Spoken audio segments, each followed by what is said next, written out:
everyone, welcome to Anita Mavita Show. Bonjour na bande kona biso nyonso. Bienvenue na Anita Mavita Show. Ezanga inde kona bino Claudia Kiaku. Anita Mavita. Pona ba o ba s'abonner na nte na yite so ozela nini. Please bo s'abonner na Anita Mavita Show parce que tozo découvrir toujours ma solo ya Sika. Donc abonnez-vous massivement, bo s'abonner penza, bo subscribe, bo like, bo share vidéo na biso. Donc lelo penza toza na vidéo na biso penza ya kitoko, toyena ma solo penza ya bien ndenge bino mo boyebi na Anita Mavita Show to raté. Lifestyle toujours Nathan. Donc Anita Mavita okota na solo azo introduce biso, ça to ya solo na biso lelo. Merci. Yeah, quand ndenge Claudia lobi mbote na binyo so partout bozali Europe boza bien na bolingo nzambe biso pe toza bien nzamba lolo azobatela biso. Lelo to eli bino lisolo moko ya bien oyo ko sepelisa bino e ko sepelisa pe biso. Tokolobela likambo ya lelo ya social media addiction. Tokolobela advantage and disadvantage. Donc na bato ba bénéficiaire na social media na bato pe ba perdre na social media. Lelo toza kangana Claudia te toza na ba invité na biso ya spécial oyo tokoswana ba makambo oyo toko discuter bo sepela nango. Yango na please boza la connexion boza la brancher na biso ko mouvete zalaka wana landa solo na biso tina suka. Voilà. Toko fongola tableau na biso bomo na ba invité na biso ya journal lelo. Mama yindi balobi lifestyle de makambo bozwa plateau ndengeza. Donc toza koto toza na Smoky a se présenter malgré la tangi kombo na mais yemo kwazo se présenter. Bonjour papa. Bonjour, so présenté déjà. Mais yo moko pe ça la bien pour ba abonner na biso déjà ba lela yo fort ba bien zo Jesus. Ouais, comme on a dit Smoky 9278, Smoky 9278, Smoky libomi balé sa mambe. On a bien na ngala na biso le ba. Kembako. No bano so again. Te pona yo ke bien na ngo. Smoky libomi balé Smoky Libwa mi balé sambo mambe soki nengo lobele. Wow, bozo yo ka wale za propre lingale o biso to ba to kosa ya bakanja. Bon donc tout ça pour nous le marmetali réseaux sociaux. Addiction à réseaux sociaux pour on soit comprendre social media addiction té réseau addiction ya réseaux sociaux. Na gauche na droite na biso toza Anita présenté mutuna biso donc ndeko na biso mususu yeyo lelo o biso nsuto yebi donc mulaite na otika ye moko se présenter ayebisa biso ye azali nani boge loste boyebi ouais DJ le aussi Cizale aussi ai donc de balobi bandeko na balobi kaka na rata choix Anita Mavita tozawa donc tolobera makambo ya social media ba avantage na ba ba gagner na ba perdre na social media c'est ça que tolobera. Merci na moi nje to kota mbamo na liso na biso ebite to ko banda na Smoky po yonde mutu na mona ko zena moi show moko siko Smoky question na biso liboso ezali ndenge to lobeli makambo ya social media tebi ke batebele ba perda batu musupe ba gagner batebele bazwa mabala pe na ba social media batu mususu pe ba mabala ngo ebonga ba mabala ngo ekufa siko MC ko za ta sad ya good things nini oyebi ya bien na social media. Bon nana obano eta que artiste onazali show businessman, le show businessman, le business artiste na businessman. Donc on a pas un avantage on a joué na réseaux sociaux les ali pena bosso na zara pena de loco superstar. Depuis na côté pena réseaux sociaux na sentira pena international quoi. Le bénéfice de que non a bénéficié la musique nanga et qu'on venir au partout si on a recommaté et que motu la musique nanga comme la business nanga et panzana ba relation nanga et kola pena sous ma kasi donc on senti na na réseau social wana na zo ba contrat na zo ba relation na zo ma belé au qui savent que non pendant ezali avantage munene donc moto azwaka boulot wana pena na remesa ka makasi ko pendant eza pena avantage makasi ko za na réseau social pour na tizango na ndenge kino na pona business na musique na donc à part wana na tizango na ndenge musuté donc ya wana eza avantage pour na makasi on doit na sepela na mingi de journée ba créer wana et da biso ba ta business bato ya musique boyeda biso makasi quoi wana eza avantage ok mpona nga quoi sikoyo tozongi na liboko na nga ya droite dj le aussi yo moni ndenge nini nasi yo poza dj eyeda yo mpe mpona mosala oyo esalaka ou bien eyeda yo te te normal social media mpona nga donc esalanga mpe danger eza eloko moko boye jamais nakotikanga donc mpona nga nanga na banews ya bien eyelanga babusiness ebele taka nde biso tosala babooking na biso mingi ezalaka basocial media opeti mpe feti mpo poste donc social media eza bien donc yango mpe esalaka masolo ezala kwa donc eza kitoko makasi mais ere moko mpe eza na mwa mabe nango donc sikoyo mabe nango eza nini po mabe nango eza kaka omoni social media nde eza wana eloko moko boye esalaka bien na ndenge bato ntango poste eloko tie oza live bato ebele bazala so ye na mwa eloko moko boye mabe mpe ye donc osanti mpe ke ntango batiango deja wana ekemokemo emoni donc yango wana omoni eza mpe na mwa mabe nango misusu bana mpe misusu baya bana mike non bakomi badroit ya bakotaka bainternet te mais bana biso nde na bapoto ayo mo ozomona bango nyonso to bakomaka internet so internet eza te problème donc wana mpe ezobebisa mpe bana mpona bakomi na age wana te akopokota kutana eloko mwa mabe ok na age nakomona yango te esala bien te donc yango wana nakolobaka ok merci sikoyo simoki tozonga na mwa mokie oyebi ke bato ebele mpe bazwa bamabala na basocial media kaka mpe mabala yango lelo mpe evanda mais na side mosusu mabala yango ekufa sikoyo mpona wana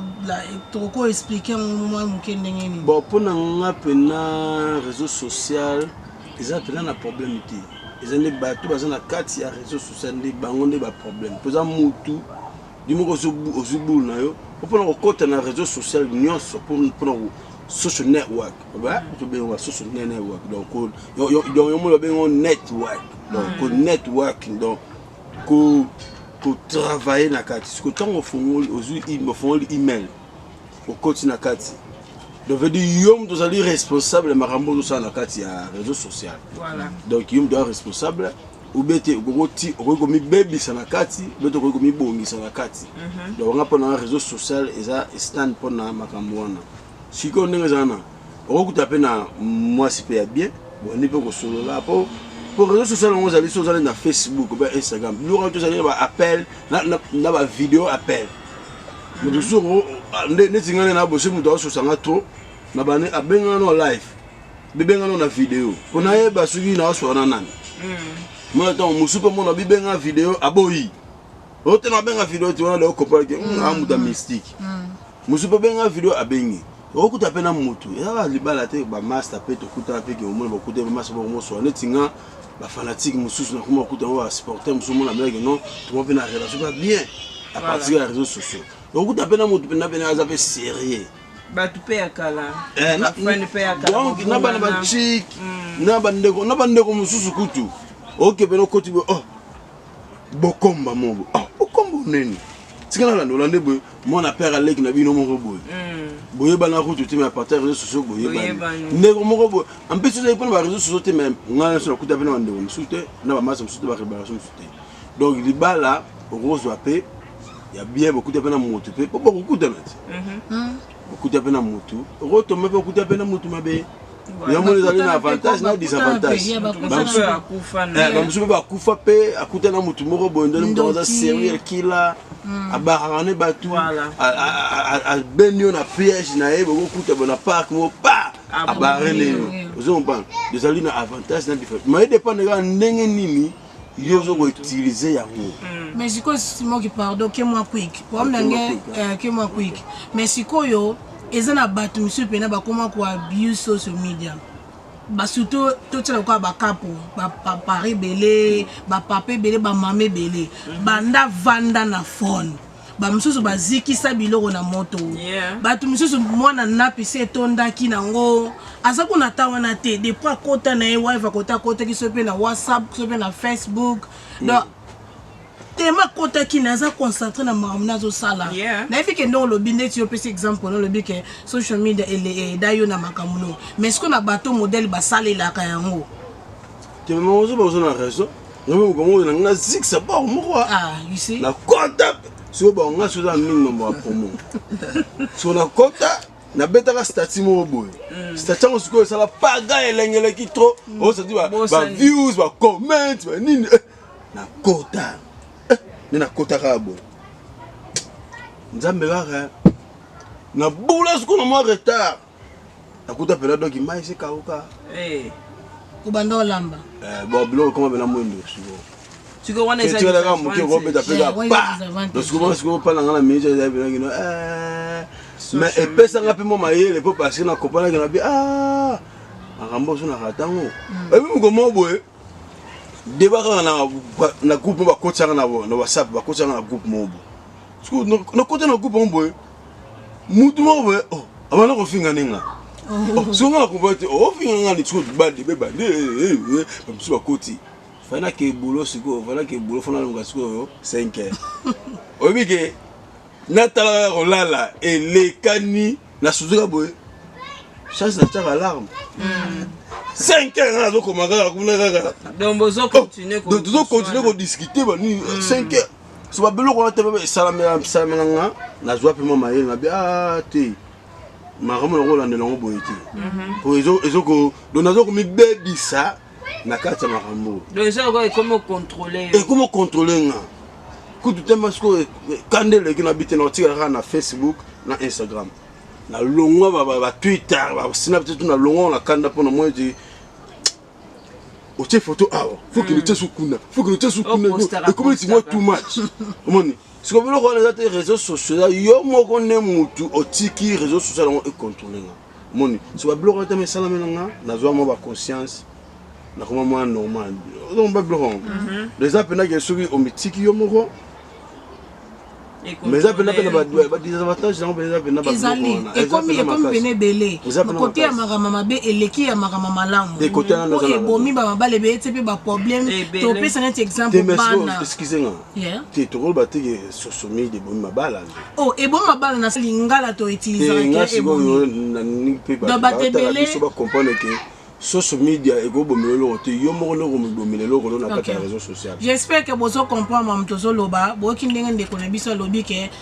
social media ebomela mutu libala te obi tsaka mutu yela mutu ba problème te yo moko nde mutu olié na problème na foyer na yo na libala na yo na misano po batu musu bazalaka ozata na musala okimi na mwa ko na mo bimisi phone cheke otini mwa message rapide batu musu aza ozolamba na ozo lambo zix na bilo na moto ndeti ndeko mwa ebisi biso alobi ye mobali limbi sanga na otanga kombo te ko tozali po na si na respect alobi ye mobali nezo kala mwika na mbetu na phone tina ko sukola ake toilette na phone siko yebisanga makamba bongo bozana mwasi na yo pena na kata chambre et comme era kolala ye malga akanyi miso atie mutubo mais phone ezo loba siko boye bisa biso c'est le aussi DJ le aussi na ebite so ko contribuer na côté wana normal donc ne bon mon nga simo déjà le vite trop de le vidéo makamba ngo kanengeza donc normalement les awana social media donc ça la bien pour mutu support ndo le comment na to mona ya ba connexion mutakoza ata na zi ata wapi donc pour solo là pour mona na ndenge za donc ezana mabien na ngona mabien na ngozaka ça dépend ndenge ni utilisant net ngana tizana nga ba social media na ndenge ba promotion na sala ba event na nga ba musala na sala donc esenga kinaza na social media na lobela makamna ba promotion ba Afro Congo sister end donc na tante na fana na ndo chara ba bloka lokutana ba social media donc ba to ba sala ngo ba zebele pona ka ko ba impact ba nini mais ezape bien te donc faut ko loba makambo yebi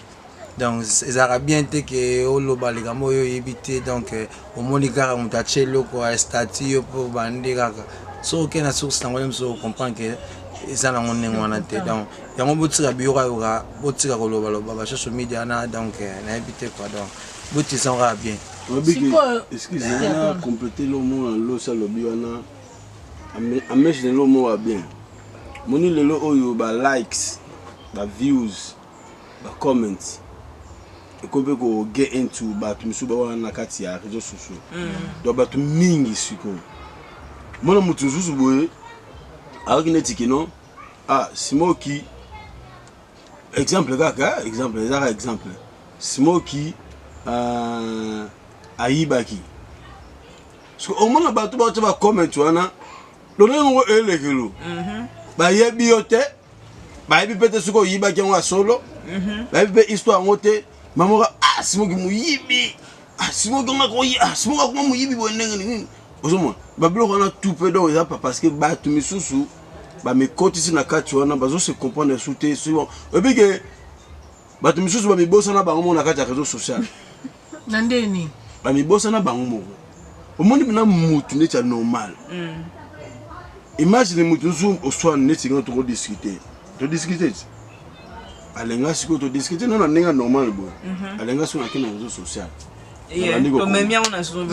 réseau Claudia wana yo Claudia yo sakalanga yo kanisi na nani uzani nini asiko bato so baye ba commenter côté ce qu'on a mona ke ba te belé ba mi bungisa na kati ya réseau social yango wana uzo komba et pourtant eto komaka na réseau social ezala ba loi wana na kati moi ba add friend ba bibi add friend si yo ka sa add friend ezani master na yo opena ke no botanga class collègue no ya boulot bani so bi nezinga Smoky boy tellement man azana nga muda entertainment muda showbiz ozala chinois ozala nani ozo adinga na ndimba na nga kayo o souci na nga nini o mona mamonga no sala na réseau social ozomona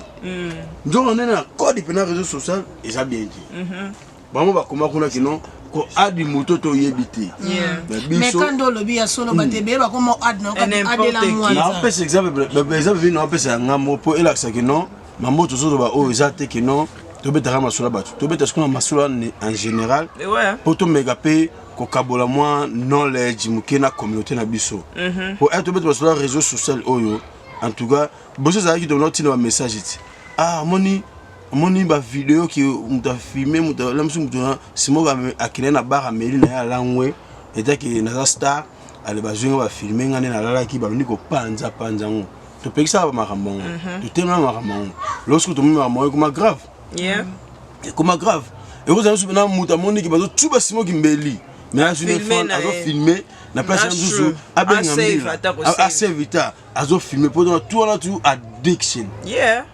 le moto lingi asa eloko mo pona mso aso ba views na mso paso ba likes bani umona mzo ala muiga na tongo boy basa mabala bino basa mabala bosa kindumba mezo mona ki basa mabala wana moto ala basa mabala basa kindumba na réseau social bala na hote omo te na place mso occupé makamno yo zo libala metema addiction wone legi makasi olingi ba comments ba likes bandi ko kota makamno su okutu eza na rapport mona yote donc so na ba ki batebele ba se perdre mais tout na ba on a 4 réseaux sociaux messieurs donc moi na blame les réseaux sociaux les até social media parce que eza motuti mais on doit mettre sur ba addiction wana toto ba addiction pour ba tusu pene kuma bena addiction ya ko ba kino moi tingai sona la mongi na tango eta ke businessman donc ce que na la mongi na tango ba na pena ça va addict mais na marque ya ba misala mais ça na addiction que na lamuki na tongo pe na boye et donc bosoka so na munga na tala WhatsApp na ba kuma ini Facebook na ngani na tano ba réseaux sociaux tout donc ko sambela ko tu bosana on est dans la munga tongo sambela tata nzambe merci avant na bana tata nzambe merci sina tala kina ni babona so vidéo nzambe merci eloko lobi eza solo eza neti ba misusu kolia kuto koma pena ke olie osambela pona biloko kolie koma kaka nanu na filmer nanu tozolia nini ba moko tio na snap ozomona pona nini po bat bamona ke nazolia bat misusu tozomema ba vie na biso na ba social media ozokende ko filmer ba chambre na yo omona okoti na Facebook olakisa batunda kuna yo soko zana loko sala mone ti usa na show no se biso to za show na biso to relaxa ba chambre to relaxa biloko ya raison mais ba tout ça nega mutu normal o se to relaxa chambre na yo ozolaxa bilambo somba ki bolimbisa biso eza na wana ndenga mabete to zolobela ka to